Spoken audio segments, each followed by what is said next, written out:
தந்தை, மைந்தர், தூய ஆவியின் திருப்பேரால் ஆமேன். கண்களை மூடி நாம் கடவுளை நோக்கி மன்றாடுவோம். அருள் நிறைந்த நல்ல கடவுளே, எங்கள் ஆண்டவரே, எங்கள் அரசரே, உம்மை போற்றுகின்றோம், புகழுகின்றோம், வாழ்த்துகின்றோம், வணங்குகின்றோம். இந்த ஆசீர்வாதம் நிறைந்த வேளைக்காக நன்றி கூறுகின்றோம். இந்த புதிய நாளையும் இந்த அருமையான வேளையும் எங்களுக்கு நீர் அருளி செய்திருக்கின்றீர். உம்முடைய மாபெரும் அருட்கொடை நாங்கள் பெற்றவர்களாக உம்மை வழிபடுகின்றோம்.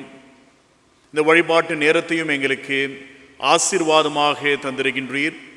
இந்த வழிபாட்டு வேளையிலும் கூட நாங்கள் எங்களை முழுமையாக உம்மிடம் அர்ப்பணித்து உம்முடைய புகழை பாடவும் உம்முடைய புண்ணியங்களை அறிவிக்கவும் நீர் எங்களுக்கு ஒரு வாய்ப்பை வழங்கியிருக்கின்றீர்.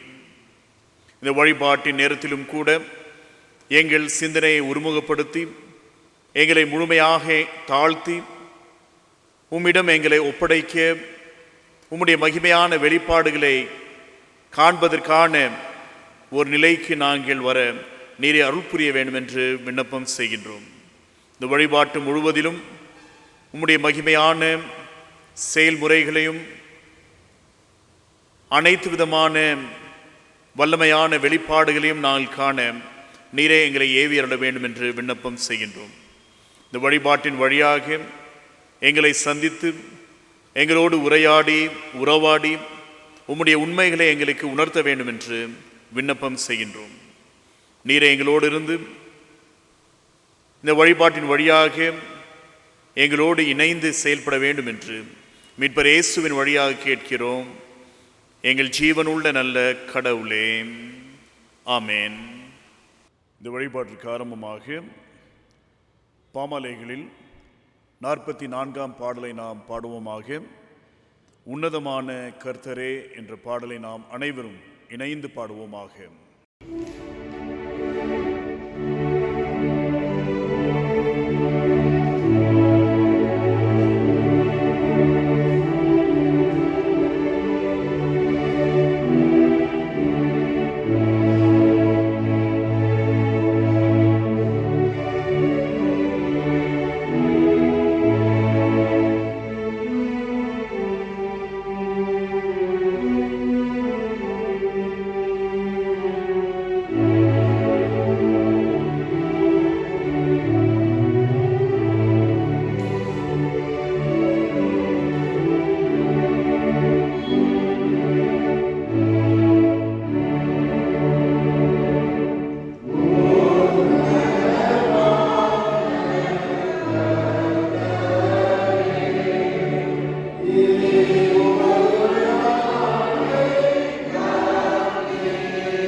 வழிபாட்டில் கலந்து கொண்டிருக்கின்ற உங்கள் அனைவரையும் இறைமைந்தர் இயேசு கிறிஸ்துவின் இனிய திருப்பேரில் அன்புடன் வாழ்த்தி வரவேற்கின்றேன்.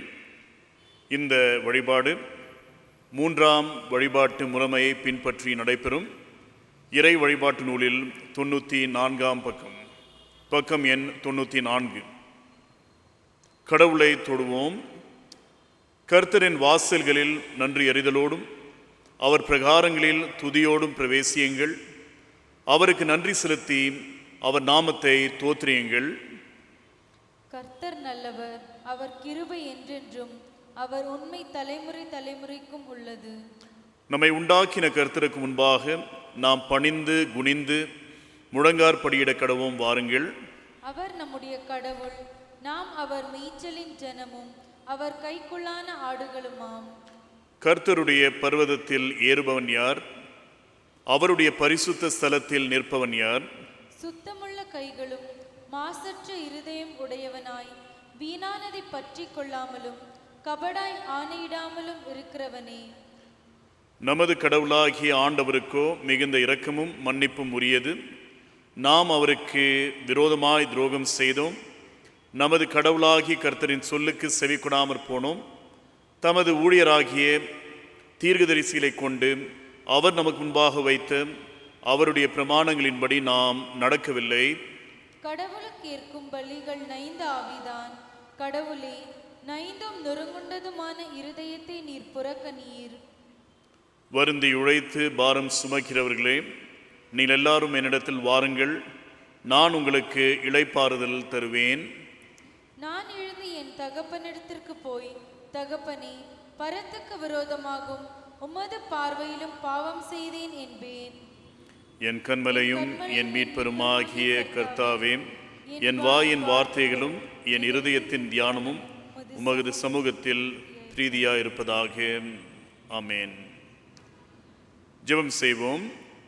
சர்வ வல்லமையுள்ள கடவுளே, நாங்கள் எங்கள் ஆண்டவர் இயேசு கிறிஸ்துவின் மூலமாய் உமது சமூகத்தில் எங்கள் வணக்கத்தையும் தோத்திரத்தையும் செலுத்த வந்திருக்கின்றோம். எங்கள் பாவங்களை உண்மையாய் அறிக்கை செய்யவும் மற்றவர்களுக்காகவும் எங்களுக்காகவும் ஜெபிக்கவும் உதவி செய்தருளும். உமது திருவசனத்தை நாங்கள் கேட்கும்போது உமது அன்பின் மகத்துவத்தை அதிக உண்மையாய் அறிந்து கொள்ளவும் உமது கிருபையின் கனிகளை எங்கள் வாழ்க்கையில் காட்டவும் அருள் புரிய வேண்டும் என்று எங்கள் ஆண்டவர் இயேசு கிறிஸ்துவின் மூலமாய் வேண்டிக் கொள்கிறோம். ஆமேன். நாம் சற்று நேரம் அமைதியாக இருந்து நம்முடைய பாவங்களை உணர்வோமாக. நம்முடைய பாவ அறிக்கைக்கு உதவியாக பாவம் என்னை தொடர்ந்தாலும் என்ற பாடலை நாம் பாடுவோமாக.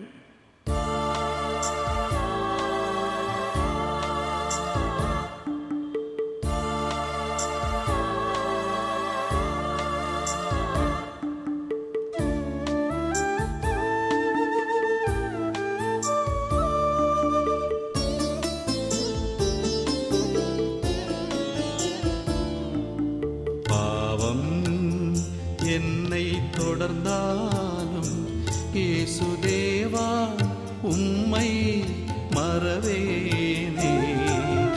பாவம் என்னை தொடர்ந்தாலும் இயேசுதேவா உம்மை மறவேனே.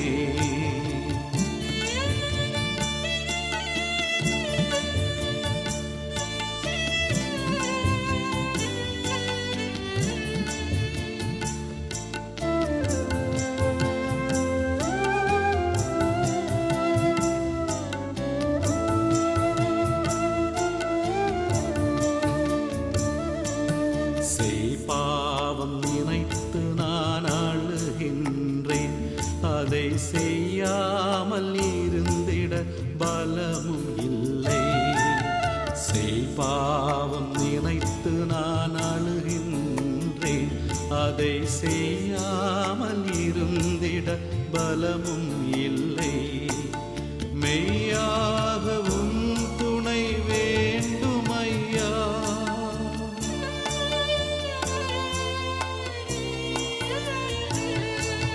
மெய்யாகவும் துணை வேண்டுமையா.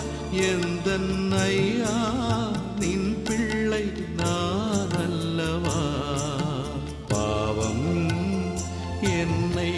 தொடர்ந்தாலும் இயேசு தேவா உம்மை மறவேனே. 96ஆம் பக்கத்தில் உள்ள முதலாம் பாவறிக்கை மன்றாட்டின் வழியாக நம்முடைய பாவங்களை, பிழைகளை, மீறுதல்களை, தவறுதல்களை நாம் கடவுளுடைய முன்னிலையில் அறிக்கை செய்வோமாக. கடவுளே, உமது கிருபையின்படி எனக்கு இறங்கும். உமது இரக்கங்களின் பெருக்கத்துக்கு தக்கபடியே என் மீறுதல்களை அழித்துவிடும். என் அக்கிரமம் நீங்க என்னை முற்றிலும் கழுவியருளும். என் பாவம் அற என்னை சுத்திகரியும். என் மீறுதல்களை நான் உணர்கிறேன். என் பாவம் எப்பொழுதும் எனக்கு முன் நிற்கிறது. தேவரீர் ஒருவருக்கே விரோதமாக நான் பாவம் செய்து உமது பார்வையில் தீமையானதை நடப்பித்தேன். கடவுளே, சுத்த இருதயத்தே என்னிலை சிருஷ்டியும்.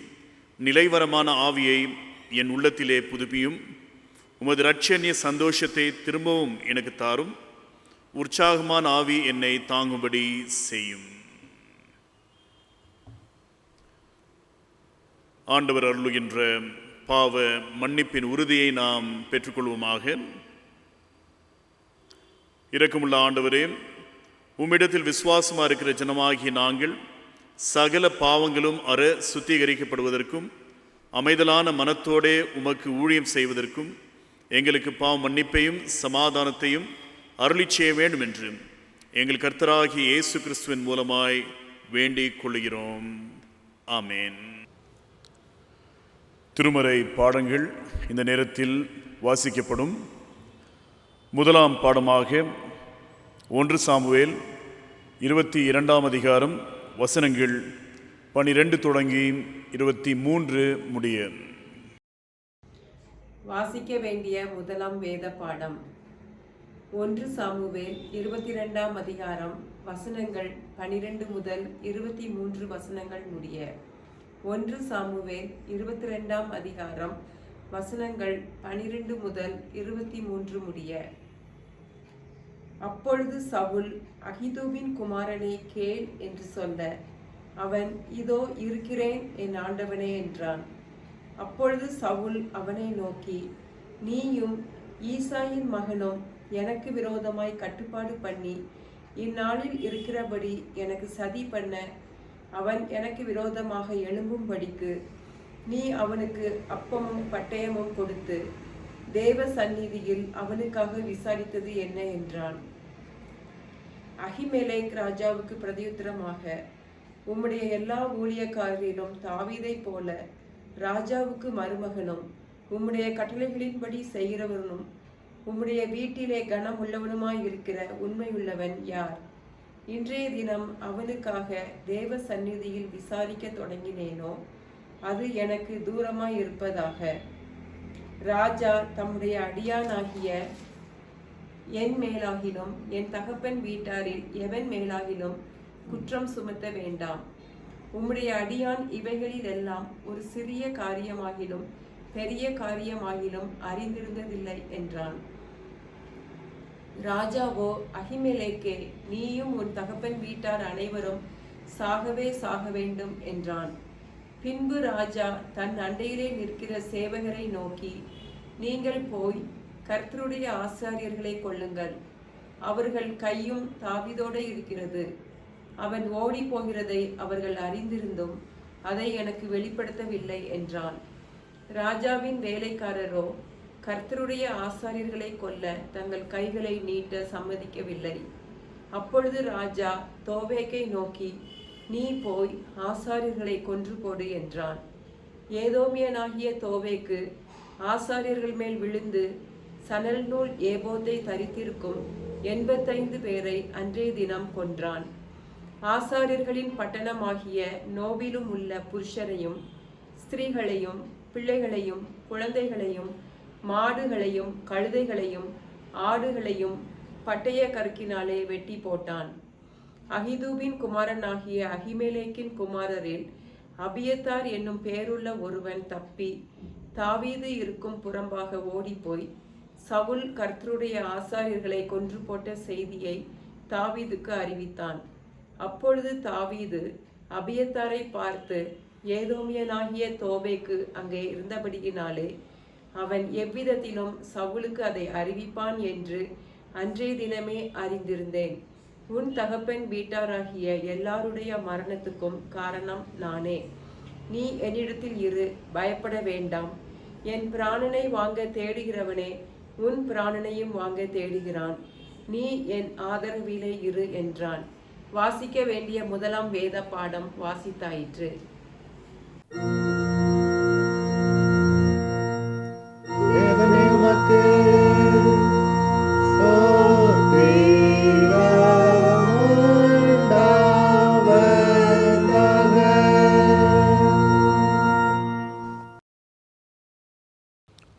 இவ்வேளையில் கன்வென்ஷன் பாடல்களில் 245ஆம் பாடலை நாம் பாடுவோமாக. உறக்கம் தெளிவோம், உற்சாகம் கொள்வோம்.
இந்த நேரத்தில் நிருப பாடம் வாசிக்கப்படும். அப்போஸ்தலனாகிய பவுல் கலாத்தியருக்கு எழுதின நிருபம் 6ஆம் அதிகாரம் வசனங்கள் 11 தொடங்கி 18 முடிய. Reading is taken from the book of Galatians, chapter 6, verses beginning from 11 to 18. Galatians, chapter 6, verses beginning from 11 to 18. You can see what big letters I make when I write with my own hand. Those people who are telling you to get circumcised are only trying to show how important they are, and they don't want to get into trouble for preaching about the cross of Christ. They are circumcised, but they don't obey the law of Moses. All they want is to brag about having you circumcised, but I will never brag about anything except the cross of our Lord Jesus Christ. Because of his cross, the world is dead as far as I am concerned, and I am dead as far as world is concerned. It doesn't matter if you are circumcised or not. All that matters is that you are a new person. If you follow this rule, you will belong to God's true people. God will treat you with undeserved kindness and will bless you with peace. On my own body are scars that prove I belong to Christ Jesus. So I don't want anyone to bother me anymore. My friends, I pray that Lord Jesus Christ will be kind to you. Amen. This is the word of the Lord.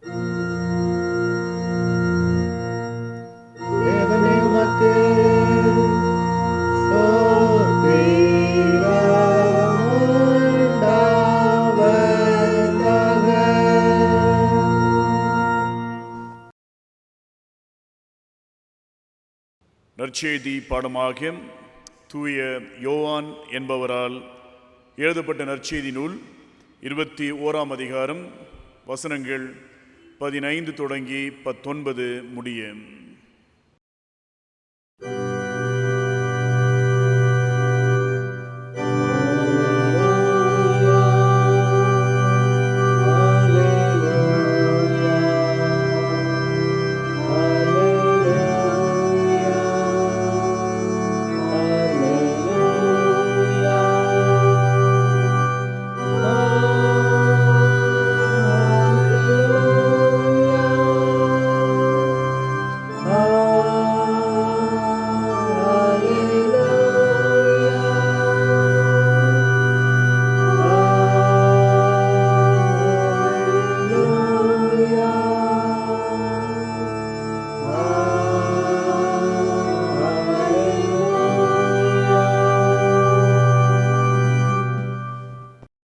சுவிசேஷ வேத பாடம் பரிசுத்த யோவான் எழுதின சுவிசேஷம் 21ஆம் அதிகாரம் வசனங்கள் 15 முதல் 19 முடிய. யோவான் 21ஆம் அதிகாரம் 15ஆம் வசனம் முதல். அவர்கள் போஜன பண்ணின பின்பு இயேசு சீமோன் பேதுருவை நோக்கி, யோனாவின் குமாரனாகிய சீமோனே, இவர்களிலும் அதிகமாய் நீ என்னிடத்தில் அன்பாயிருக்கிறாயா என்றார். அதற்கு அவன், ஆம் ஆண்டவரே, உம்மை நேசிக்கிறேன் என்பதை நீர் அறிவீர் என்றான். அவர், என் ஆட்டுக்குட்டிகளை மேய்ப்பாயாக என்றார். 2ஆம் தரம் அவர் அவனை நோக்கி, யோனாவின் குமாரனாகிய சீமோனே, நீ என்னிடத்தில் அன்பாயிருக்கிறாயா என்றார். அதற்கு அவன், ஆம் ஆண்டவரே, உம்மை நேசிக்கிறேன் என்பதை நீர் அறிவீர் என்றான். அவர், என் ஆடுகளை மேய்ப்பாயாக என்றார். 3ஆம் தரம் அவர் அவனை நோக்கி, யோனாவின் குமாரனாகிய சீமோனே, நீ என்னை நேசிக்கிறாயா என்றார். என்னை நேசிக்கிறாயா என்று அவர் 3ஆம் தரம் தன்னை கேட்டபடியினாலே பேதுரு துக்கப்பட்டு, ஆண்டவரே, நீர் எல்லாவற்றையும் அறிந்திருக்கிறீர், நான் உம்மை நேசிக்கிறேன் என்பதையும் நீர் அறிவீர் என்றான். இயேசு, என் ஆடுகளை மேய்ப்பாயாக என்றார். நீ இளவயதுள்ளவனாய் இருந்தபோது உன்னை நீயே அரை கட்டி கொண்டு உனக்கு இஷ்டமான இடங்களிலே நடந்து திரிந்தாய். நீ முதிர் வயதுள்ளவனாகும் போது உன் கைகளை நீட்டுவாய், வேறொருவன் உன் அறையை கட்டி உனக்கு இஷ்டமில்லாத இடத்துக்கு உன்னை கொண்டு போவான் என்று மெய்யாகவே மெய்யாகவே உனக்கு சொல்லுகிறேன் என்றார். இன்னவிதமான மரணத்தினாலே அவன் தேவனை மகிமைப்படுத்தப் போகிறான் என்பதை குறிக்கும்படியாக இப்படி சொன்னார். அவர் இதை சொல்லிய பின்பு அவனை நோக்கி, என்னை பின்பற்றி வா என்றார். வாசிக்க வேண்டிய சுவிசேஷ வேத பாடம் வாசித்து முடிந்தது.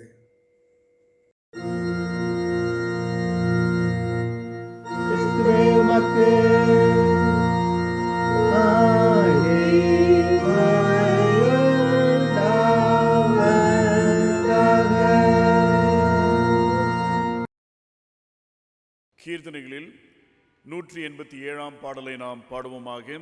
தந்தேனனை இயேசுவே என்ற பாடலை நாம் அனைவரும் பாடுவோமாக.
ஜெபம் செய்வோம். கிருபை நிறைந்த நல்ல கடவுளே, இந்த நேரத்திலும் கூட நாங்கள் உம்முடைய வார்த்தையை தியானிக்க நீ தந்திருக்கின்ற அழகான தருணத்திற்காக நன்றி கூறுகின்றோம். உம்முடைய வார்த்தை வல்லமை வாய்ந்தது. உம்முடைய வார்த்தை வாய்மை நிறைந்தது. உம்முடைய வார்த்தை வாழ்வளிக்கின்றது என்பதை உணர்கின்றோம். அவ்வார்த்தையை எங்களுக்கு போதியும். அவ்வார்த்தையின் வழியாக எங்கள் வாழ்வில் நாங்கள் புதுப்பிக்கப்படவும் உம்மிடம் எங்களை அர்ப்பணித்து உமக்கு பணிவிடை செய்கின்ற சீடர்களாக நிலைத்திருக்கவும் நீரே எங்களை ஏவியருள வேண்டும் என்று மீட்பர் இயேசுவின் வழியாக கேட்கிறோம் எங்கள் நல்ல கடவுளே. ஆமென். அன்புக்குரியவர்களே, உங்கள் அனைவரையும் நம்முடைய ஆண்டவரும் மீட்பருமான இயேசு கிறிஸ்துவின் இனிய ஈடற்ற திருப்பெயரில் அன்புடன் வாழ்த்தி வரவேற்கின்றேன். ஒரு ஆயருக்கு நடு இரவில் திடீரென்று ஒரு தொலைபேசி அழைப்பு வருகின்றது. அவருக்கு வியப்பு ஏற்படுகின்றது. இந்த நேரத்தில் யார் என்னை தொடர்பு கொள்ள முயற்சி செய்கின்றார்கள் என்று யோசித்துக் கொண்டே அவருடைய தொலைபேசியை பார்க்கும்போது அதில் காணப்படுகின்ற எண் அவருடைய சபையை சார்ந்த ஒரு முதிர் வயதுள்ள தாயாருடைய பெயர் அங்கு வருகின்றது. ஆகிய பதட்டமோடு அந்த தொலைபேசி எடுத்துக்கொண்டு அந்த தாயாரிடம், அம்மா நல்லா இருக்கீங்களா, இந்த நேரத்தில் ஃபோன் பண்ணியிருக்கீங்களே, என்ன விஷயம் என்று கேட்கின்றார். அதற்கு அந்த தாயார், ஐயா எனக்கு ஒரு சிறிய பிரச்சனை, ஆகிய நீங்கள் எனக்கு உதவி செய்ய வேண்டும் என்று கேட்கின்றார். என்ன பிரச்சனைமா உங்களுக்கு அப்படின்னு கேட்கும்போது, இல்லையா என்னால் தூங்க முடியல, அதனால நீங்கள் கொஞ்சம் எனக்காக உதவி செய்யுங்கன்னு கேட்டாங்க. உடனே ஆயர் சொன்னார், அம்மா ஏதாவது நினைத்து பயந்திருப்பீங்க, கவலையா இருப்பீங்க, இயேசுவின் ரத்தம் ஜெயம் என்று சொல்லுங்க, உடனே உங்களுக்கு தூக்கம் வரும்னு சொன்னார். அதற்கு அந்த அம்மா, இயேசுவின் ரத்தம் ஜெயம் என்று 100 முறை சொன்னேன், அப்படி இருந்தும் எனக்கு தூக்கம் வரலன்றார். அப்ப ஆயர் சொன்னார், ஆண்டவரின் மெய்ப்பராய் இருக்கிறார் அல்லது கர்த்தரின் மெய்ப்பராய் இருக்கிறார் என்று சங்கீதம் 23 சொல்லுங்கள் என்று சொன்னார். அதற்கு அந்த அம்மா, அதையும் பலமுறை நான் சொல்லிவிட்டேன், ஆனாலும் தூக்கம் வரவில்லை என்று சொன்னார். ஆயர் பிரதியுத்தரமாக 121 சங்கீதத்தை வாசிங்க. எனக்கு ஒத்தாசை வரும் பர்வதங்களை நோக்கி என் கண்களை ஏறெடுக்கிறேன். அந்த சங்கீதத்தை வாசிங்க, உங்களுக்கு சமாதானமா இருக்கும், ஆறுதலா இருக்கும், தூக்கம் உடனே வரும்னு சொன்னார். அதற்கு அந்த அம்மா, அந்த சங்கீதத்தை கூட நான் பலமுறை வாசித்தேன், ஆனாலும் எனக்கு தூக்கம் வரவில்லை, நீங்க தான் உதவி செய்யணும்னு சொன்னாங்க. ஆயருக்கு என்ன சொல்றதுன்னு தெரியல. அதனால அந்த அம்மாவை பார்த்து, நீங்களே சொல்லுங்க நான் என்ன செய்யணும்னு கேட்டார். அதற்கு அந்த அம்மா சொல்லியிருக்காங்க, ஐயா என்னுடைய வாழ்க்கையில பலவிதமான குழப்பங்கள் ஏற்படும் போதும் பலவிதமான கடினப்பாடுகள் ஏற்படும் போதும் ஆலயத்திற்கு வருவேன், உங்களுடைய பிரசங்கத்தை கேட்பேன். உங்க பிரசங்கத்தை கேட்கும்போது 2வது நிமிஷமே நல்ல தூக்கம் வரும், அவ்விதமான ஒரு தெய்வீக நித்திரை எனக்கு ஏற்படும். ஆகிய இந்த நேரத்தில் நீங்க கொஞ்சம் பேசுனீங்கன்னா, ஏதாவது சொன்னீங்கன்னா எனக்கு நல்ல தூக்கம் வரும் அப்படின்னு சொல்லியிருக்காங்க. எனக்கு பிரியமானவர்களே, ஆயரிடமிருந்து பலவிதமான எதிர்பார்ப்புகள், பல எதிர்பார்ப்புகள் நியாயமான எதிர்பார்ப்புகள், பல எதிர்பார்ப்புகள் நியாயமில்லாத எதிர்பார்ப்புகளும் இருக்கின்றன. இந்த ஞாயிற்றுக்கிழமை தென்னிந்திய திருச்சபையின் அருளுரை மரபின்படி நமக்கு வழங்கப்பட்டிருக்கின்ற மிக முக்கியமான ஒரு அழுத்தமான தலைப்பு என்னவென்றால், அருட்பொழிவு திருப்பணி, ordained ministry, the ministry of the ordained, அருள் பொழிவு பெற்றவர்களுடைய திருப்பணி, ஆயர்களுடைய ஊழியம், ஆயர் திருப்பணி என்று கூட சொல்லலாம். ஆகையால் ஆயர்களை இந்த நாளில் நீங்கள் நினைவு கூற வேண்டும், ஆயர்கள் செய்கின்ற திருப்பணியை நீங்கள் நினைவு கூற வேண்டும், அவர்களுக்காக நீங்கள் ஜெபிக்க வேண்டும், அவர்களை நீங்கள் உற்சாகப்படுத்த வேண்டும், அவர்களோடு இணைந்து நீங்கள் செயல்பட வேண்டும். இதுதான் மிக முக்கியமான எதிர்பார்ப்பாக உள்ளது. ஏற்கனவே சொன்ன வண்ணமாக ஆயர் ஊழியம் என்று சொல்லும்போது பலவிதமான எதிர்பார்ப்புகள், அனைத்து எதிர்பார்ப்புகளையும் பூர்த்தி செய்ய நிறைவேற்ற எந்த ஆயராலும் முடியாது. ஆனாலும் கூட இந்த திருப்பணியில் பலவிதமான எதிர்பார்ப்புகள். ஒரு இளம் ஆயர் திருச்சபைக்கு போனால் திருச்சபையார் என்ன சொல்லுவாங்க, இவருக்கு அனுபவமே இல்லைன்னு சொல்லுவாங்க. நல்ல அனுபவம் நிறைந்த ஒரு மூத்த ஆயர் போனா இவர் வந்து சின்ன பிள்ளைங்களோட வாலிபர்களோட ஒத்து போக மாட்டாருன்னு சொல்லுவாங்க. ஆயர் வந்து நகைச்சுவையாக பேசினால் இவர் வந்து வசனத்தையும் சொல்றதுல வெறும் நகைச்சுவை மட்டும் பேசுறாருன்னு சொல்லுவாங்க. ஆயர் வந்து திருமறையிலிருந்து பேசினா வெறும் திருமறையை மட்டும் பேசுறாரு, யதார்த்த வாழ்க்கையோடு இவருக்கு எவ்விதமான தொடர்பையும் ஏற்படுத்த முடியாது என்று சொல்வார்கள். ஒருவேளை புதுமையான காரியங்களை ஆயர்கள் செய்யும் போது திருச்சபையின் பாரம்பரியங்களை இவர் ஒழித்து விட்டார், அழித்து விட்டார் என்று கூறுவார்கள். ஒருவேளை பாரம்பரியங்களை மட்டும் வைத்துக்கொண்டு திருப்பணியை செய்தால் இவரிடம் எந்த புதுமையும் இல்லை, இவர் மிக பழமைவாதியாக இருக்கின்றார் என்று கூட கூறுவார்கள். இப்படி திருச்சபையில் பல்வேறு எதிர்பார்ப்புகள், அந்த அனைத்து எதிர்பார்ப்புகளையும் நிறைவேற்ற முடியாத ஒரு சூழ்நிலையில் ஆயர்கள் இருக்கின்றார்கள். ஆனாலும் கூட ஆயர் பணியின் மிக அழுத்தமான அடித்தளம் என்னவென்றால் ஆண்டவரை திருப்தி செய்ய வேண்டும், ஆண்டவருடைய எதிர்பார்ப்புக்கு ஏற்ப செயல்பட வேண்டும் என்பது மட்டும்தான். ஆகையால் தான் இந்த ஆயர் பணி ஆண்டவர் அருளி இருக்கின்ற மிக சிறந்த ஒரு பணியாக இருக்கின்றது. நாம் திருமறையை பார்க்கும்போது திருமறையில் சொல்லப்படுகின்ற ஒரு ஆழமான கருத்து, பொதுவாக நீங்கள் பேதுருடைய கடிதங்களை பார்க்கும்போது அங்கு சொல்லப்படுகின்ற ஒரு ஆழமான கருத்து என்னவென்றால் விசுவாசிகள் அனைவரும் ஆயர்கள் தான். யாரெல்லாம் ஆண்டவருக்குள் விசுவாசம் உள்ளவர்களாக இருக்கின்றார்களோ அவர்கள் அனைவரும் ஆசாரியர்கள் தான். பேதுரு சொல்கின்றார், நீங்கள் ராஜரீக ஆசாரிய கூட்டம், ராயல் பிரீஸ்ட்ஹுட், கடவுளால் தெரிந்து கொள்ளப்பட்ட ராஜரீக ஆசாரிய கூட்டம். ஆகையால் நாம் அனைவரும் ஆயர்கள் தான், நாம் அனைவரும் ஆசாரியர்கள் தான். ஆனால் திருச்சபையில் வழிபாட்டை நடத்துவதற்காக, நற்செய்தியை அறிவிப்பதற்காக, திருச்சபையின் காரியங்களில் தலைமை தாங்குவதற்காக, நிர்வாகம் செய்வதற்காக, மக்களோடு தொடர்பு வைத்துக் கொள்வதற்காக, மக்களுடைய பலவிதமான அனுபவங்களில் உறுதுணையாக நிற்பதற்காக ஆயர்கள் தேவைப்படுகின்றார்கள். அபிஷேகம் பெற்றவர்கள், அருள் பொழிவு பெற்றவர்கள் தேவைப்படுகின்றார்கள்.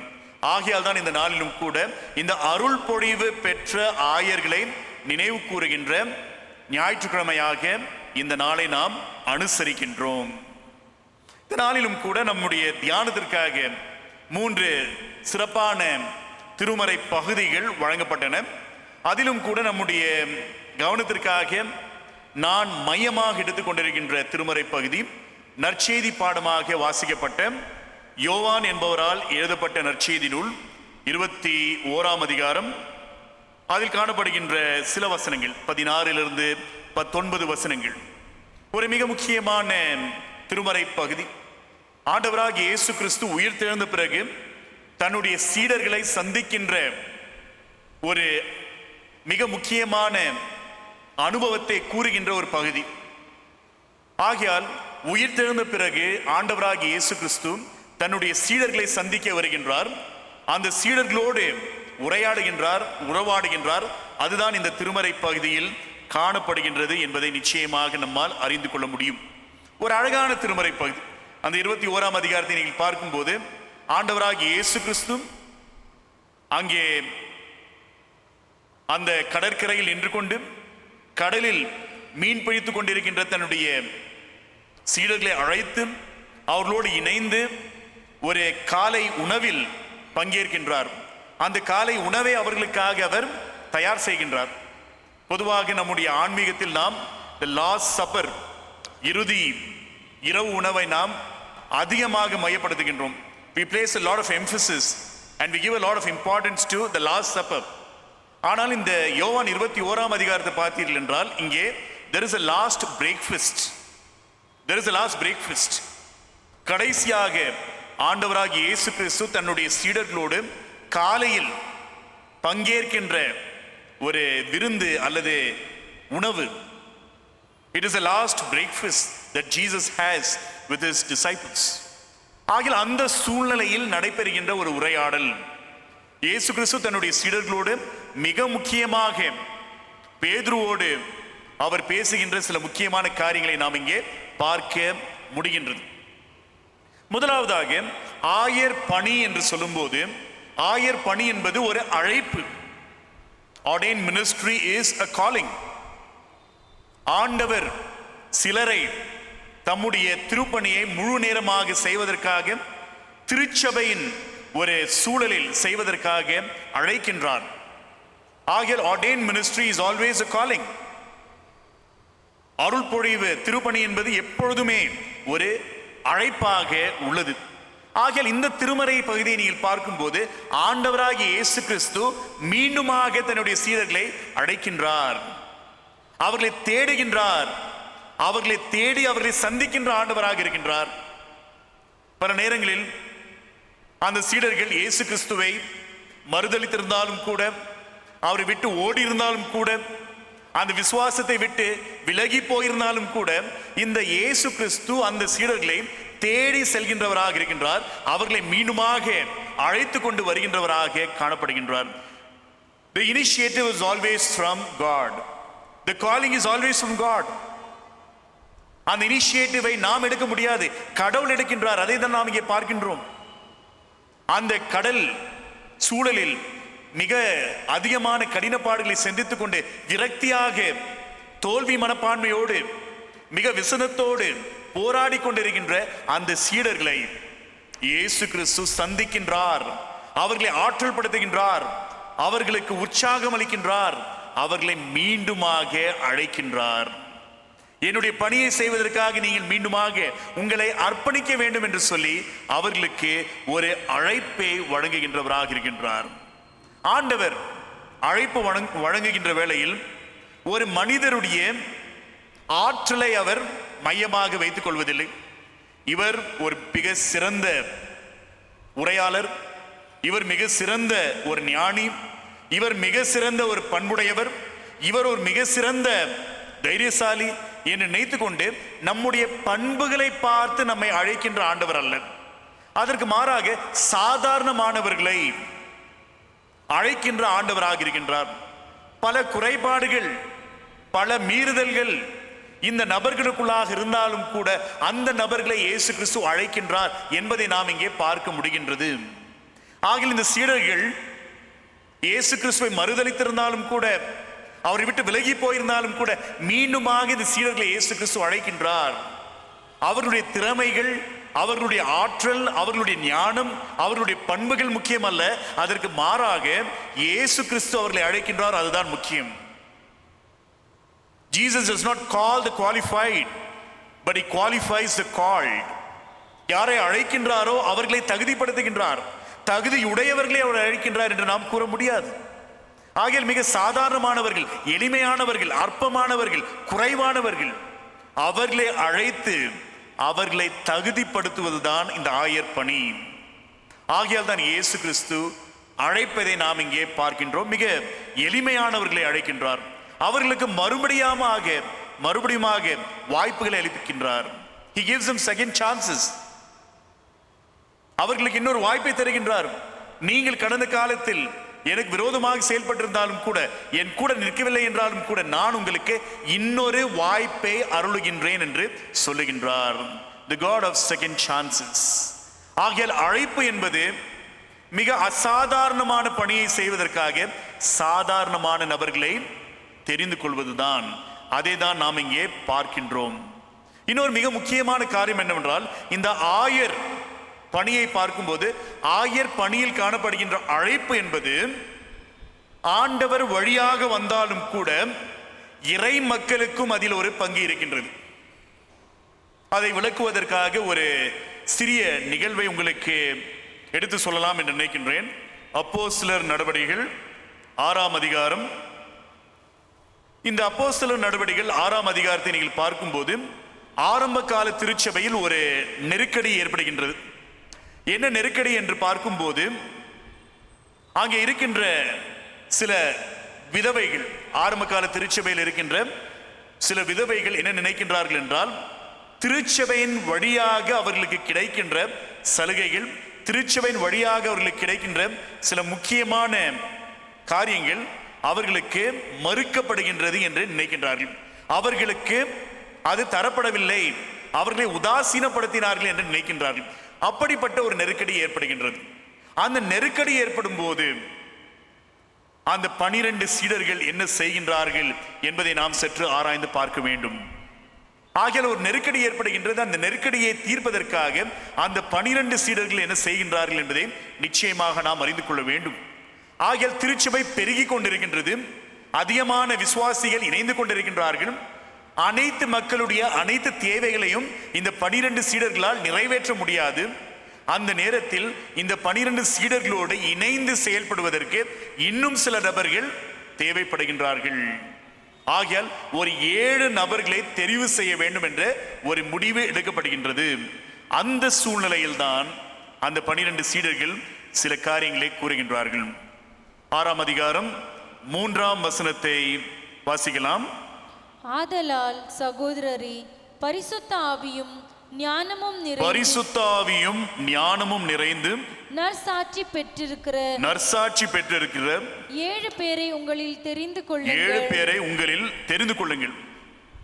12 சீடர்கள் அந்த விசுவாச கூட்டத்தாரை பார்த்து சொல்லுகின்ற காரியம், இந்த விசுவாச கூட்டத்தில் அதிகமான நபர்கள் இருக்கின்றார்கள். பணி சுமை அதிகரித்துக் கொண்டிருக்கின்றது. இந்த சூழ்நிலையில் எங்களுக்கு உதவியாக இன்னும் 7 பேரை நீங்கள் தெரிந்து கொள்ள வேண்டும். எப்படிப்பட்டவர்களை நீங்கள் தெரிந்து கொள்ள வேண்டும்? பரிசுத்த ஆவியும் ஞானமும் நிறைந்து நற்சாட்சி பெற்றவர்கள். பரிசுத்த ஆவி நிறைந்தவர்களாக அவர்கள் இருக்க வேண்டும். நல்ல ஆன்மீகம் நிறைந்தவர்களாக இருக்க வேண்டும். நல்ல ஒரு விசுவாச வாழ்க்கையை வாழ்கின்றவர்களாக இருக்க வேண்டும். ஞானம் நிறைந்தவர்களாக இருக்க வேண்டும். சில நேரத்தில் என்ன பண்ணுவாங்கன்னா, பையனை டாக்டர் பண்ணணும்னு நினைப்பாங்க, சரியா படிக்க மாட்டான். என்ஜினியர் பண்ணணும்னு நினைப்பாங்க, படிப்பில் கோட்டை விட்டுருவான். சரியா படிக்க மாட்டான், ஆயர் வேலைக்கு அனுப்பிடலாம் அப்படின்னு நினைப்பாங்க. ஆகிய ஆயர் பணி என்பது எங்கேயும் சமாளிக்க முடியாமல் எதிலும் பிழைக்க முடியாதவர்களுக்கான ஒரு அடைக்கலம் என்று நினைக்கின்ற ஒரு போங்கும் இருக்கின்றது. அப்படியல்ல, அதை தான் நாம் இங்கே பார்க்கின்றோம். பரிசுத்த ஆவியை நிறைந்தவர்களும் ஞானம் நிறைந்தவர்களையும் நற்சாட்சி பெற்றிருக்கின்ற 7 பேர். 3 முக்கியமான தகுதிகள். பரிசுத்த ஆவி நிறைந்தவராக இருக்க வேண்டும், ஞானம் உள்ளவர்களாக இருக்க வேண்டும், நற்சாட்சி பெற்றவர்களாக இருக்க வேண்டும். அனைவருக்கும் அந்த நபர்கள் மேல் ஒரு மதிப்பு இருக்க வேண்டும். அப்படி அவர்களுடைய வாழ்வு முறை காணப்பட வேண்டும் என்பதை இங்கே சொல்லப்படுவதை நாம் பார்க்கின்றோம். ஆகையால் அந்த 12 சீடர்கள் விசுவாச கூட்டத்தாரிடம் இவ்விதமான அறிவுரையை வழங்குகின்றார்கள். 7 பேரை நீங்கள் தெரிந்து கொள்ளுங்கள். இந்த தகுதிகள் உடைய 7 பேரை நீங்கள் தெரிந்து கொள்ளுங்கள். அதன் பிறகு 6ஆம் வசனத்தை வாசிக்கலாம். அவர்களை அப்போஸ்தலருக்கு முன்பாக நிறுத்தினார்கள். ஆகிய இந்த விசுவாச கூட்டம் என்ன செய்கின்றார்கள் என்றால், 7 பேரை தெரிந்து கொண்டு அவர்களை அப்போஸ்தலருக்கு முன்பாக நிறுத்தினார்கள். தொடர்ந்து இவர்கள் ஜெபம் பண்ணி அவர்கள் மேல் கைகளை வைத்தார்கள். ஆகிய இந்த விசுவாச கூட்டத்தை சார்ந்த மக்கள் 7 நபர்களை தெரிவு செய்கின்றார்கள். அந்த 7 நபர்களை தெரிவு செய்த பிறகு அந்த திருச்சபையின் தலைவர்களாக இருக்கின்ற 12 சீடர்களிடம் அழைத்து கொண்டு வருகின்றார்கள். அந்த சீடர்கள் என்ன செய்கின்றார்கள்? அவர்களுக்காக ஜெபித்து அவர்களுடைய தலையின் மேல் கைகளை வைக்கின்றார்கள். The laying on of the hands. ஒருவேளை நீங்கள் ஆர்டினேஷன் சர்வீஸை பார்த்தீர்கள் என்றால், அருள் பொழிவு ஆராதனைகளை பார்த்தீர்கள் என்றால், பேராயர் அவர்கள் தங்கள் கரத்தை ஆயர் மேல் வைத்து ஆசீர்வதிப்பார், ஜெபம் பண்ணுவார். ஆகியால் ஒரு வரலாற்று சிறப்பான ஒரு காரியம். ஆகியால் 12 சீடர்களோடு இணைந்து செயல்பட வேண்டும், இன்னும் சில மக்களை தெரிவு செய்ய வேண்டும் என்று நினைக்கும் போது சீடர்கள் என்ன செய்கின்றார்கள்? ஏதோ 7 பேரை தெரிந்து கொள்ளுங்கள் என்று சொல்லாமல், அந்த விசுவாச கூட்டத்தார் திருச்சபை, அந்த திருச்சபையை சார்ந்தவர்களுக்கு ஒரு முக்கியமான பொறுப்பை தருகின்றார்கள். நீங்கள் தெரிவு செய்யுங்கள், நீங்கள் தெரிவு செய்த பிறகு எங்களிடம் அழைத்து கொண்டு வாருங்கள், நாங்கள் அவர்களை ஆசீர்வதிக்கின்றோம், அவர்களுடைய தலையின் மேல் எங்கள் கரங்களை வைக்கின்றோம் என்று சொல்கின்றார்கள். இதுதான் திருமறை சார்ந்த ஒரு மிக முக்கியமான மாதிரி. இன்று கூட தென்னிந்திய திருச்சபை போன்ற முக்கியமான திருச்சபைகளை நீங்கள் பார்க்கும்போது, ஒரு நபர் ஆயராக தன்னை அர்ப்பணிக்க வேண்டும் என்று நினைத்தார். அவர் என்ன செய்வார்? கடவுளுடைய அழைப்பை பெற்ற பிறகு அவர் தன்னுடைய திருச்சபை அணுகுவார். திருச்சபையில் இருக்கின்றவன் உறுப்பினர்கள், திருச்சபையில் இருக்கின்ற தலைவர்கள் அவர்களை தெரிந்து கொள்வார். அப்படி தெரிந்து கொண்ட பிறகு அவருடைய பெயர் பேராயத்திற்கு செல்லும். அங்கே பேராயத்தில் இருக்கின்ற குழுக்கள் அவர்களை, அவருடைய அர்ப்பணிப்பை, அவருடைய ஞானத்தை, அவருடைய நற்சாட்சியை ஆராய்ந்து பார்த்து அதன் பிறகு அவர்களுக்கு அருள் பொழிவை வழங்குவார்கள். இதுதான் திருமறை சார்ந்த மாதிரி. ஆனா இன்னைக்கு பாத்தீங்கன்னா காலையில் அழைப்பு வந்துச்சு, மத்தியானம் பைபிளை தூக்குனேன், சாயங்காலம் ஊழியம் தொடங்கினேன். இப்படிப்பட்ட ஒரு முறையும் காணப்படுகின்றது. ஒரு தவறான முறை. ஏனென்றால் ஆயர் பணி என்பது நிச்சயமாக ஆண்டவருடைய அழைப்பு. ஆனால் அந்த அழைப்பு திருச்சபையின் வழியாக அங்கீகரிக்கப்படுகின்றது. ஆண்டவருடைய அழைப்பை பெற்றவர்கள் திருச்சபையின் வழியாக அங்கீகரிக்கப்பட வேண்டும். திருச்சபையின் தலைவர்கள் வழியாக அங்கீகரிக்கப்பட வேண்டும். அதன் பிறகுதான் அவர்கள் முழுமையான ஆயர் பணியை தொடங்கலாம் என்பதை இந்த திருமறை வசனங்கள் மிக தெளிவாக உண்மையாக நமக்கு சுட்டி காட்டுகின்றன. ஆனால் பல நேரங்களில் தவறான குறுக்கு வழிகளை நாம் தேடுகின்றவர்களாக இருக்கின்றோம் இல்லையா? ரெவரண்ட் டைட்டில் வேணும்னா 5000 ரூபாய் கொடுத்தா கொடுத்துருவாங்க. டாக்டர் பட்டம் வேணும்னா 10,000 ரூபாய் கொடுத்து, கொஞ்சம் அதிகமாக சொல்றேன்னு நினைக்கிறேன், அப்படி காசு கொடுத்து பதவிகளை, காசு கொடுத்து சில பட்டங்களை வாங்கிக் கொள்கின்ற பழக்கங்கள் இருக்கின்றன. அதை தான் திருமறை சாடுகின்றது. திருமறை அதை மிக கடினமாக சாடுகின்றது. திருமறையில் ஒரு முறைமை நமக்கு வழங்கப்பட்டிருக்கின்றது. அந்த முறைமையை நாம் பின்பற்ற வேண்டும், அந்த முறைமையை நாம் கடைபிடிக்க வேண்டும் என்பதுதான் மிக முக்கியமான எதிர்பார்ப்பாக உள்ளது. ஆகையால் இந்த ஆயர் பணி என்பது ஆண்டவருடைய அழைப்பு. ஆனால் அந்த அழைப்பை இறை மக்கள் அங்கீகரிக்க வேண்டும் என்பதும் கூட திருமறையில் சொல்லப்பட்டிருக்கின்றது. இரண்டாவதாக, இந்த ஆயர் பணி என்று சொல்லும்போது, இந்த ஆயர் பணி என்பது ஆண்டவரோடு நம்மை அடையாளப்படுத்திக் கொள்வது. Identifying ourselves with the Lord. ஆண்டவரோடு தன்னை அடையாளப்படுத்திக் கொள்வது. ஆகையால் தான் இந்த யோவான் 21ஆம் அதிகாரத்தை நீங்கள் பார்க்கும்போது ஆண்டவர் 3 முறை பேதுருவை பார்த்து கேட்கின்ற கேள்வி என்னவென்றால், நீ என்னை நேசிக்கிறாயா? Do you love me? நீ என்னை நேசிக்கிறாயா? அதற்கு பேதுரு பதில் அளிக்க வேண்டியதாக இருந்தது. ஆகிய இந்த பேதுருவுடைய மறுதலிப்பின் நிகழ்ச்சி நீங்கள் பார்க்கும்போது நான் உங்களிடம் எழுப்புகின்ற ஒரு பெரிய கேள்வி என்னவென்றால், பேதுரு யாரை மறுதலித்தார்? நம் அனைவருடைய விடை என்னவாக இருக்கும் என்றால், பேதுரு இயேசு கிறிஸ்துவை மறுதலித்தார். He denied Jesus. Peter denied Jesus. ஆனால் சற்று ஆழமாக நீங்கள் வாசித்தீர்கள் என்றால், பேதுரு இயேசு கிறிஸ்துவை மட்டும் மறுதலிக்கவில்லை, தன்னையே மறுதலித்தார். தன்னையே மறுதலித்தார். ஆகையால் தான் இயேசு கிறிஸ்து கைது செய்யப்படுகின்ற வேளையில் இவர் இயேசு கிறிஸ்துவோடு இருந்தவர் என்பதை மற்றவர்கள் அடையாளம் காண்கின்ற வேளையில் பேதுரு என்ன சொல்கின்றார்? நான் அவன் அல்ல, நான் அல்ல. நீயும் இயேசு கிறிஸ்துவோடு இருந்தவன் தானே என்று கேட்கும்போது, நான் அல்ல, ஐ எம் நாட் ஹீ, நான் அவன் அல்ல என்று சொல்கின்றார். ஆகிய தன்னையே மறுதலிக்கின்ற பேதுரு, தன்னுடைய அடையாளத்தை மறுதலிக்கின்ற பேதுரு, தன்னுடைய வாழ்க்கையின் நோக்கத்தை மறுதலிக்கின்ற பேதுரு. ஏனென்றால் பேதுரு என்று பார்க்கும்போது இயேசு கிறிஸ்துவோடு அவருடைய வாழ்க்கை பின்னி பிணைந்திருந்தது. இயேசு கிறிஸ்துவின் வழியாக அவருக்கு அடையாளம் கிடைக்கின்றது. அந்த அடையாளத்தை அவர் புறக்கணிக்கின்றார். அந்த அடையாளம் வேண்டாம் என்று சொல்லிதான், நான் அல்ல, எனக்கும் அந்த மனிதருக்கும் எந்த தொடர்பும் இல்லை என்று சொல்லும்போது இயேசு கிறிஸ்துவை மட்டும் மறுதலிக்கவில்லை, தன்னையே மறுதலிக்கின்றவராக இருக்கின்றார். தன்னுடைய வாழ்க்கையின் நோக்கத்தை, வாழ்க்கையின் பணியை, வாழ்க்கையின் குறிக்கோளை மறுதலிக்கின்றவராக இருக்கின்றார் என்பதை நாம் இங்கே பார்க்கின்றோம். ஆகையால் இயேசு கிறிஸ்து இந்த நேரத்தில் பேதுருவுக்கு இன்னொரு வாய்ப்பை தருகின்றார். என்னை மறுதலித்த நீ, உன்னையே மறுதலித்த நீ, மீண்டுமாக என்னோடு உன்னை அடையாளப்படுத்திக் கொள்வாயா? என்னை நேசிக்கிறாயா என்று கேட்கின்றார். அதற்கு பிரதியுத்தரமாக பேதுரு, ஆம் நேசிக்கிறேன், உங்களுக்கு தெரியும் நான் நேசிக்கிறேன் என்று சொல்லுவதையும் கூட நாம் இங்கே பார்க்க முடிகின்றது. இயேசு கிறிஸ்துவோடு அடையாளப்படுத்திக் கொள்கின்ற பணிதான் இந்த ஆயர் பணி, மிக முக்கியமானது. ஆகிய இயேசு கிறிஸ்து பேதுருவை பார்த்து என்னை நேசிக்கிறாயா என்று கேட்கும் போது பேதுரு ஆம் நேசிக்கிறேன் என்று சொன்ன போது இயேசு கிறிஸ்து என்ன கேட்கின்றார்? எனக்காக ஒரு பெரிய சிலை கட்டுன்னு சொல்றாரா?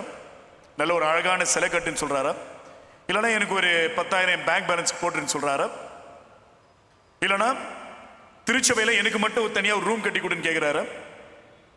அதற்கு மாறாக என்ன சொல்கின்றார்? என்னுடைய ஆடுகளை மேய்ப்பாயாக, என்னுடைய ஆட்டுக்குட்டிகளை மேய்ப்பாயாக. feed my sheep, feed my lambs, tend my lambs, take care of my sheep. ஆகையால் நீ என்னை நேசிப்பது உண்மை என்றால், நீ உன்னை என்னோடு அடையாளப்படுத்திக் கொள்வது உண்மை என்றால், நீ என்னுடைய மக்கள், என்னுடைய ஆடுகள், அவர்களோடு உன்னை அடையாளப்படுத்திக் கொள்ள வேண்டும். ரொம்பவே முக்கியமான ஒரு சவால். அந்த சவாலை தான் இயேசு கிறிஸ்து இந்த நேரத்திலும் கூட பேதுருவுக்கு வழங்குகின்றார். என்னுடைய ஆடுகளை நீ மேய்ப்பாயாக, என்னுடைய ஆட்டுக்குட்டிகளை நீ மேய்ப்பாயாக என்று மிக தெளிவாக உணர்த்துகின்றவராக இருக்கின்றார். எனக்கு பிரியமானவர்களே, அதை அறிந்துதான் பேதுருவும் கூட தன்னுடைய அடையாளத்தை, பவுலும் கூட தன்னுடைய அடையாளத்தை குறித்து பேசும்போது, ஒருவேளை இன்றைக்கு வாசிக்கப்பட்ட நிருப பாடம் கலாத்தியர் 6ஆம் அதிகாரத்தை நீங்கள் பார்த்தீர்கள் என்றால், அங்கே பவுலடிகளார் தன்னுடைய வாழ்க்கை அனுபவங்களை பகிர்ந்து கொள்கின்றார். அந்த நிருபத்தின் கடைசி சில வசனங்களில் சில காரியங்களை கூறுகின்றார். 17ஆம் வசனத்தை வாசிப்போம். கலாத்தியர் 6ஆம் அதிகாரம் 17ஆம் வசனம்.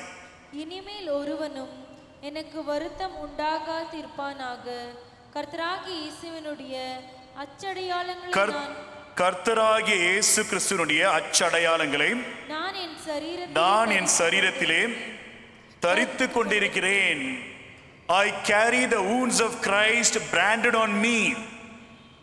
இயேசு கிறிஸ்துவுடைய அச்சடையாளங்களை நான் என் சரீரத்திலே தரித்து கொண்டிருக்கிறேன், சுமந்து கொண்டிருக்கின்றேன். இயேசு கிறிஸ்துவுடைய காயங்களை சுமந்து கொண்டிருக்கின்றேன். இயேசு கிறிஸ்துடைய அச்சடையாளங்களை தரித்து கொண்டிருக்கின்றேன். பவுல் சொல்ல, நான் ரொம்ப பெரிய ஞானி. பவுல் சொல்ல, நான் ஒரு பெரிய குடும்பத்தை சார்ந்தவன் என்று. பவுல் சொல்ல, நான் ஒரு பெரிய கல்விமான் என்று. பவுல் சொல்ல, நான் ஒரு பெரிய வைராகியமான விசுவாசி என்று. அதற்கு மாறாக என்ன சொல்கின்றார் என்றால், நான் இயேசு கிறிஸ்துடைய அச்சடையாளங்களை தரித்து கொண்டிருக்கின்றேன், சரீர ரீதியாக தரித்து கொண்டிருக்கின்றேன். ஏனென்றால் நான் இயேசு கிறிஸ்துடைய சிலுவையில் மட்டுமே பெருமை பாராட்டுவேன்.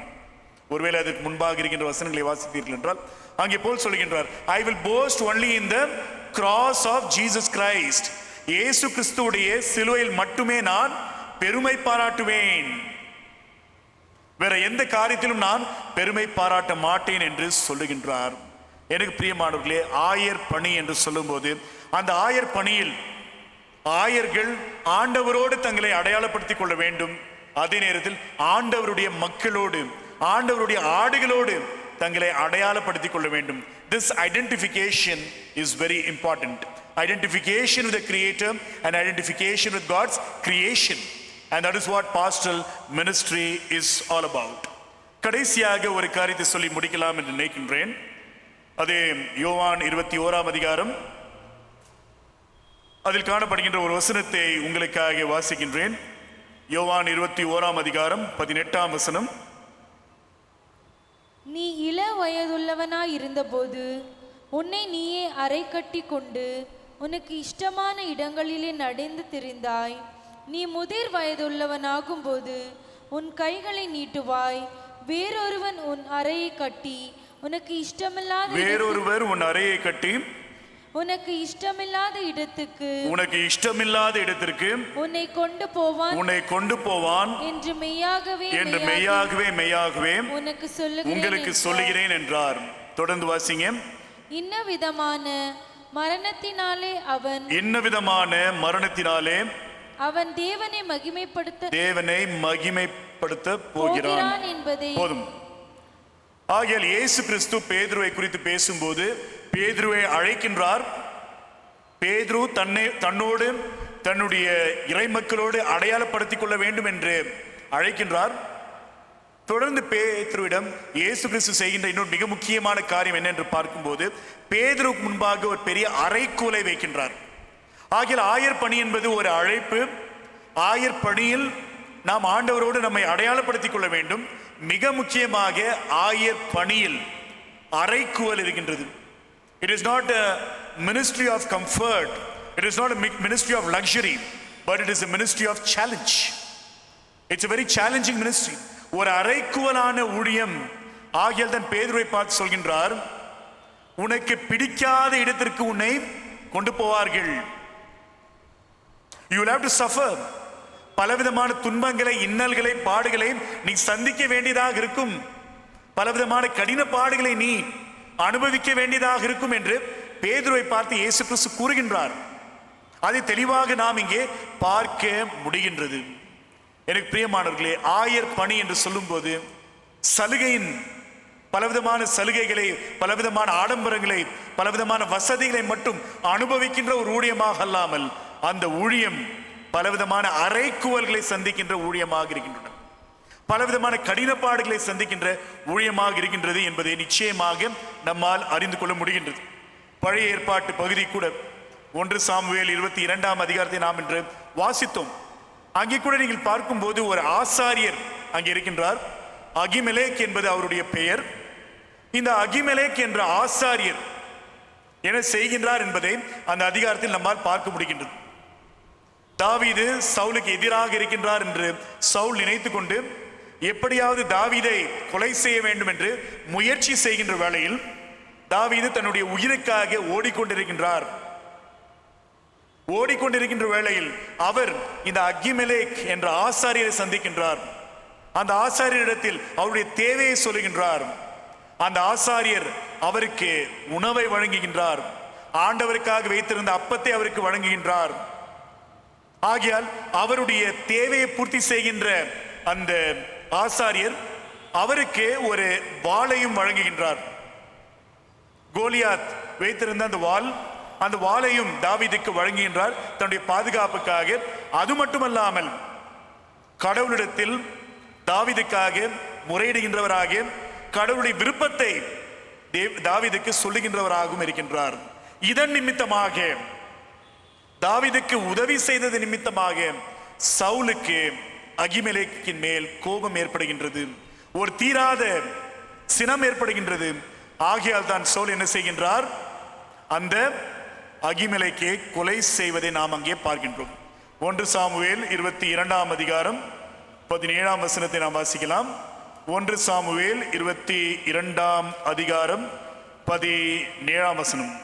பின்பு ராஜா தன் அண்டையிலே நிற்கிற சேவகரை நோக்கி, நீங்கள் போய் கர்த்தருடைய ஆசாரியர்களை கொல்லுங்கள். கர்த்தருடைய ஆசாரியர்களை சொல்லுங்கள். அவர்கள் கையும் கர்த்தருடைய ஆசாரியர்களை கொல்லுங்கள். அவர்களுடைய கையும் தாவீதோடு இருக்கிறது. ஆகையால் இந்த ஆசாரியர்கள் சவுல் ராஜாவாக இருக்கின்ற நாட்டில் ஆசாரியர்களாக இருக்கின்ற அகிமெலேக்கும் அவரோடு இருந்தவர்களும் என்ன செய்கின்றார்? தாவீதுக்கு உதவி செய்கின்றார்கள். அதை நினைத்து பார்க்கும்போது ராஜாவுக்கு சினம் ஏற்படுகின்றது. இவர்களுடைய கை தாவீதோடு இருக்கின்றது. எனக்கு விரோதமாக செயல்படுகின்ற தாவீதோடு இவர்கள் இணைந்து செயல்படுகின்றவர்களாக இருக்கின்றார்கள் என்று சொல்லி சவுல் என்ன செய்கின்றார்? அந்த அகிமெலேக்கை கொலை செய்கின்றார். அகிமெலேக்கோடு இருந்த 85 ஆசாரியர்களை கொலை செய்கின்றார். அவர்களுடைய பிள்ளைகள், அவர்களுடைய மனைவிகள், அவர்களுடைய சொத்து, அவர்களுடைய கால்நடைகள் அனைத்தையும் அழித்து விடுகின்றார். எதற்காக? ஏனென்றால் அந்த ஆசாரியர், அந்த ஆயர் ஒரு மிக அநீதியான சூழ்நிலையில், அநியாயமான சூழ்நிலையில் நியாயத்திற்கு குரல் கொடுத்தார். உண்மையின் பக்கத்தில் நின்றார்.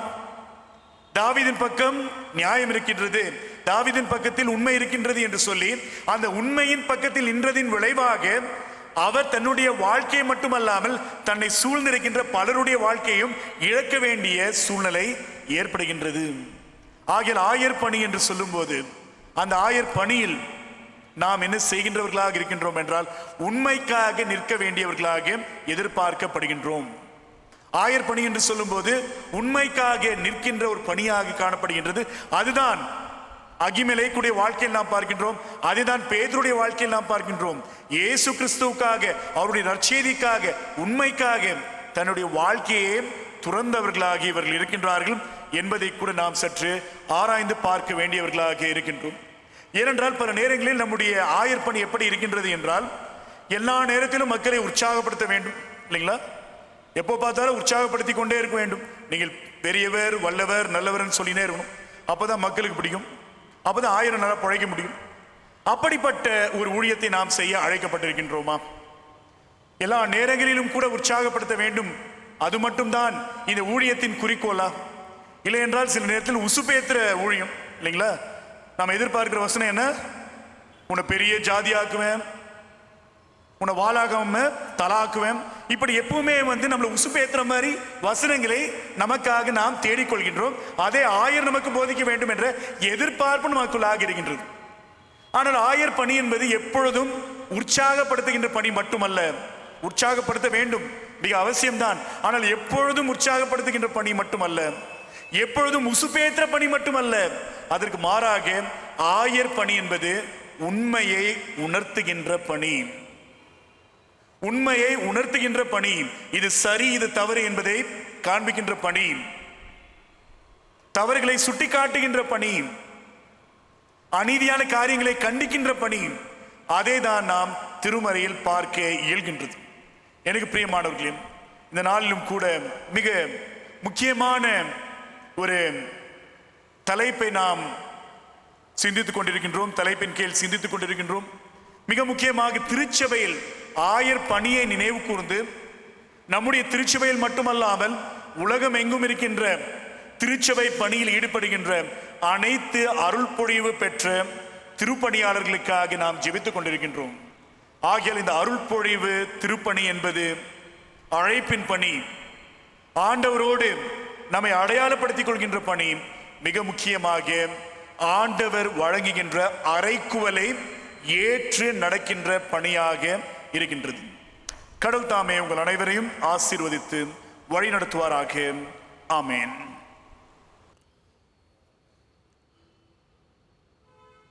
அருளுரை கேட்டு நாம் அனைவரும் நமது விசுவாசத்தை அப்போஸ்தலர் விசுவாச பிரமாணத்தின் வழியாக அறிக்கை செய்வோமாக. இறை வழிபாட்டு நூலில் 97ஆம் பக்கம்.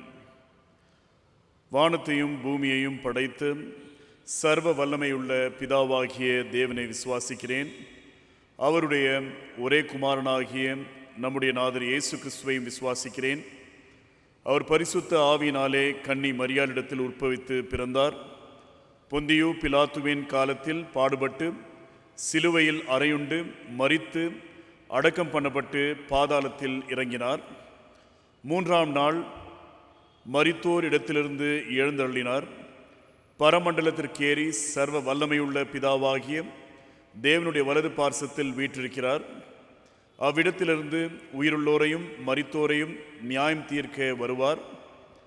பரிசுத்த ஆவியையும் விசுவாசிக்கிறேன். பொதுவாக இருக்கிற பரிசுத்த சபையும் பரிசுத்தவான்களுடைய ஐக்கியமும் பாவ மன்னிப்பும் சரீர உயிர்த்தெழுதலும் நித்திய ஜீவனும் உண்டென்று விசுவாசிக்கிறேன். ஆமேன். சபையாருக்கான அறிவிப்பு. இன்று சரியாக காலை 10:30 மணிக்கு ஓய்வு நாள் பள்ளி நடைபெற இருக்கின்றது. ஆகையால் உங்கள் பிள்ளைகளை இந்த ஓய்வு நாள் பள்ளி வகுப்புகளில் பங்கேற்கும்படி நீங்கள் அவர்களை உற்சாகிக்க வேண்டும் என்று கேட்டுக்கொள்கின்றேன். திருச்சபையின் ஆயர் அருள் திரு பிரின்சி அவர்கள் சுகவீனமாக இருப்பதால் நீங்கள் அவர்களுக்காக ஜெபிக்கும்படி அன்புடன் கேட்டுக்கொள்ளப்படுகின்றீர்கள். ஜெபம் செய்வோம். மகா கிருபையும் இரக்கமும் நிறைந்த எங்கள் வல்ல ஆண்டவரே, உம்மை போற்றுகின்றோம், புகழுகின்றோம். இந்த மனமகிழ்ச்சியான வேலைக்காக நன்றி கூறுகின்றோம். இந்த நேரத்தில் நாங்கள் பல இடங்கள் இருந்தாலும் ஒரே சிந்தையோடு ஒரே எண்ணத்தோடு உம்மை வழிபட நீர் எங்களை அழைத்திருக்கின்றீர். அதற்காக நன்றி கூறுகின்றோம். உம்மை வழிபடுவது நீர் எங்களுக்கு அருளுகின்ற மகிழ்ச்சியான ஒரு வாய்ப்பு. அதற்காக நன்றிகளை ஏறடுகின்றோம். இந்த வழிபாட்டின் வழியாக நீர் எங்களை சந்தித்திருக்கின்றீர், எங்களோடு பேசியிருக்கின்றீர், உமது சித்தத்தை எங்களுக்கு தெரிவித்திருக்கின்றீர், உம்முடைய வழிகளை எங்களுக்கு காண்பித்திருக்கின்றீர். அதற்காக நன்றிகளை ஏறடுகின்றோம். தொடர்ந்து நாங்கள் உம்முடைய ஆசீர்வாதங்களை பெற்று உமக்கு உண்மையுள்ளவர்களாக நிலைத்திருக்க நீரை அனுகிரகம் செய்ய வேண்டும் என்று விண்ணப்பம் செய்கின்றோம். எங்கள் அனைவரையும் உடைய கரங்களில் அர்ப்பணிக்கின்றோம். தனித்தனியாக பேர் பேராக நீர் எங்களை தொட்டு ஆசீர்வதித்து பலப்படுத்த வேண்டும் என்று விண்ணப்பம் செய்கின்றோம். உடலுக்கு பலனையும் மனதிற்கு சமாதானத்தையும் ஆன்மீக ரீதியான வளர்ச்சியையும் நீரே எங்களுக்கு தந்தருள வேண்டும் என்று விண்ணப்பம் செய்கின்றோம். குறிப்பாக இந்த திருச்சபையில் இருக்கின்ற ஒவ்வொரு உறுப்பினரையும் ஆசீர்வதியும். அவர்களுடைய வாழ்வில் நீர் பெரிய காரியங்களை செய்து உம்முடைய வல்லமையின் கருவிகளாக அவர்களை பயன்படுத்த வேண்டும் என்று கேட்டுக்கொள்கின்றோம். அது மட்டுமல்லாமல் ஒவ்வொரு குடும்பத்தையும் உம்முடைய பொறுப்பாத்தின் அண்டையில் சமர்ப்பிக்கின்றோம். நீரே ஒவ்வொரு குடும்பத்திற்கும் தலைவராக இருந்து உமது சமாதானத்தையும் மகிழ்ச்சியையும் நிறைவான ஆசீர்வாதங்களையும் நன்மைகளையும் பாராட்ட வேண்டும் என்று விண்ணப்பம் செய்கின்றோம். ஒவ்வொரு குடும்பத்திலும் இருக்கின்ற அனைத்து உறுப்பினர்களும் கூட உம்மையை சார்ந்து வாழ உம்முடைய நம்பிக்கையில் நிலைத்திருக்க நீரை அருள் புரிய வேண்டும் என்று விண்ணப்பம் செய்கின்றோம். திருச்சபையின் ஊழியங்களுக்காக நன்றி கூறுகின்றோம். இந்த ஊழியங்களின் வழியாக திருச்சபையின் சாட்சி பரவும்படி நீரை அருள் புரிய வேண்டும் என்று விண்ணப்பம் செய்கின்றோம். திருச்சபையின் ஆயர்களுக்காக நன்றி கூறுகின்றோம். அவர்களுக்கு வேண்டிய அனைத்து நன்மைகளையும் பாராட்டி அவர்களை நீர் உம்முடைய ஆசீர்வாதத்தின் கருவிகளாக உமது திருப்பணியின் தூதர்களாக பயன்படுத்த வேண்டும் என்று விண்ணப்பம் செய்கின்றோம். அவர்களுக்கு உறுதுணையாக இருக்கின்ற பரிபாலன குழு அங்கத்தினர்களுக்காக ஜெபிக்கின்றோம். நீரே அவர்களை தகுதிப்படுத்தி பயன்படுத்தி அவர்கள் வழியாக பெரிய முன்னேற்றங்களை இந்த திருச்சபையில் நீர் ஏற்படுத்த வேண்டும் என்று விண்ணப்பம் செய்கின்றோம். மீண்டுமாக எங்கள் அனைவரும் கரங்களில் அர்ப்பணிக்கின்றோம். நீர் எங்களை ஆசீர்வதியும் பலப்படுத்தும் வழிநடத்தும். குறிப்பாக இந்த உலகத்தில் காணப்படுகின்ற அனைத்து விதமான கடின பாடுகளையும் நீர் சந்தித்து அறிந்தவராக இருக்கின்றீர். அனைத்து கடின பாடுகளையும் நீக்கி உமது சமாதானத்தையும் நிலை வாழ்வையும் நிறைவான நன்மைகளையும் நீரை ஏற்படுத்த வேண்டும் என்று விண்ணப்பம் செய்கின்றோம். நீரை ஆசீர்வதியும், நீரை பலப்படுத்தும், நீரை வழிநடத்தும். எங்கள் ஆண்டவர் மீட்பெருமான இயேசு கிறிஸ்துவின் வழியாக கெஞ்சி மன்றாடுகிறோம் எங்கள் நல்ல கடவுளே. ஆமேன். ஆண்டவர் நமக்கு கற்பித்த ஜெபத்தை நாம் அனைவரும் இணைந்து சொல்லுவோம். பரமண்டலங்கள் இருக்கிற எங்கள் பிதாவே, உம்முடைய நாமம் பரிசுத்தப்படுவதாக, உம்முடைய ராஜ்யம் வருவதாக, உம்முடைய சித்தம் பரமண்டலத்திலே செய்யப்படுவது போல பூமியிலும் செய்யப்படுவதாக. அன்றன்றுள்ள எங்கள் அப்பத்தை எங்களுக்கு இன்று தாரும். எங்களுக்கு விரோதமாய் குற்றம் செய்கிறவர்களுக்கு நாங்கள் மன்னிக்கிறது போல எங்கள் குற்றங்களை எங்களுக்கு மன்னியும். எங்களை சோதனைக்குள் பிரவேசிக்க பண்ணாமல் தீமை நின்று எங்களை ரட்சித்துக் கொள்ளும். ராஜ்யமும் வல்லமையும் மகிமையும் என்றென்றைக்கும் உம்முடையவைகளே. ஆமேன். சங்கீதக்காரனோடு இணைந்து சொல்லுவோம். என் ஆத்மாவே கர்த்தரை ஸ்தோத்ரி, என் முழு உள்ளமே அவர் பரிசுத்த நாமத்தை ஸ்தோத்ரி. என் ஆத்மாவே கர்த்தரை ஸ்தோத்ரி, கர்த்தர் செய்த சகல உபகாரங்களையும் மறவாதே. ஆமேன். மூன்று கடவுளின் ஆசீர்வாதத்தை நாம் பெற்றுக்கொள்வோமாக. தேவனுடைய இரக்கமுள்ள கிருபைக்கும் பராமரிப்புக்கும் உங்களை ஒப்புவிக்கிறோம். பிதா, குமாரன், பரிசுத்த ஆவியுமாகிய சர்வ வல்லமை பொருந்திய கடவுளுடைய ஆசீர்வாதம் உங்களுக்குள்ளே இருந்து எப்பொழுதும் உங்களோட நிலைத்திருக்க கடவது. ஆமேன்.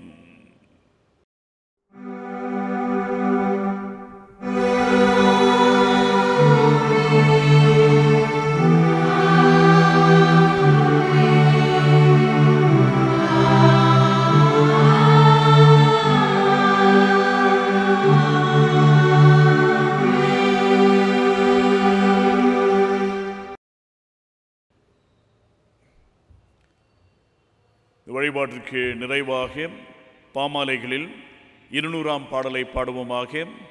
கர்த்தாவே பரஞ்சோதியால் என்ற பாடல்.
ஆண்டவர் உங்களோடு இருப்பாராக. அவர் உமது ஆவியோடும் இருப்பாராக. சமாதானத்தோடு சென்று வருவோமாக. கர்த்தரின் நாமத்தினாலே ஆமேன்.